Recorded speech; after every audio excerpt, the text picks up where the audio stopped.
ராஜ்யம் என் குடும்பத்துல வரட்டையா. ஒரு மெய்யான விடுதலையோடு நாம் வாழணும். மெய்யான சமாதானத்தை தர இயேசு ஒருவரே வல்லவராக இருக்கிறார். அன்பு இரக்கமும் கிருபை நிறைந்த தெய்வமே, இந்த பகுதியில் வசிக்கிற ஒவ்வொருவருக்காக மீண்டும் நான் ஜெபிக்கிறேன் ஐயா. உம்மை அறிந்து கொள்ளுகிற மனக்கண்களை கர்த்தர் கட்டளையிடுங்கப்பா. இருளின் ஆதிக்கங்கள் வெளியேறட்டும். பலவிதமான ஆண்டவரே நுட்பமான போதனைகள், ஆண்டவரே மனதை அளப்புகிற போதனைகளிலிருந்து விடுதலை பெற்றுக்கொள்ள உதவி செய்ய இந்த ஆண்டு முழுவதும் 2025 ஆண்டு முழுவதும் எல்லாரையும் கண்ணின்மணி போல பாதுகாத்து பலப்படுத்தினீர் ஆண்டவரே, திடப்படுத்தினீங்க ஐயா. ஒவ்வொரு பிள்ளைகளையும் பாதுகாத்து கொண்டீங்க ஆண்டவரே. படிக்கிற பிள்ளைகளுக்கு நல்ல ஞானத்தை கட்டளையிட்டீங்க, நல்ல சுகம் பலனை கட்டளையிட்டீங்களே, அதற்காக நன்றி. வருகிற புதிய ஆண்டும் இந்த கிராமத்துல ஆண்டவரே ஒரு பெரிய ஆசீர்வாதங்களை காணட்டும். அநேக குடும்பங்களில் சந்தோஷமும் மகிழ்ச்சியும் பொங்கட்டும்பா ஆண்டவரே. குழந்தை இல்லாமல் இருக்கிறவர்களுக்கு குழந்தையை கர்த்தர் காண செய்யுங்க.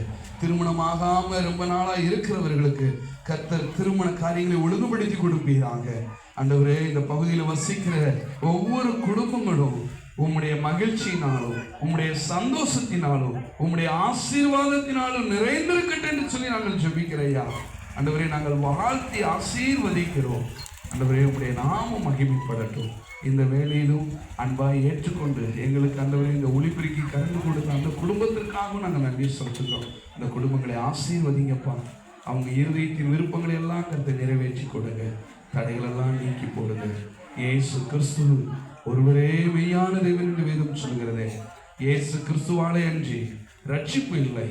மனிதர்களாகி நாம் ரட்சிக்கப்படும்படிக்கு அவருடைய நாமமே அல்லாமல் ஆண்டவரே வானத்தின் கீழே மனுஷர்களுக்குள்ளே இயேசு கிறிஸ்துவின் நாமம் மாத்திரமே கட்டளையிடப்பட்டிருக்கிறதையா. அந்த நாமத்தை அறிந்து கொண்டு உம்மை தொழுது கொள்ள உம்முடைய ஆண்டவரே ஒவ்வொரு நாவுகளும் உம்மை துதிக்கட்டும். முழங்கால் யாவும் உமக்குங்களாக முழங்கால் படிக்கட்டும். துதி கன மகிமை யாவும் உமக்கே செலுத்துகிறோம். எங்கள் ஜீவனுடைய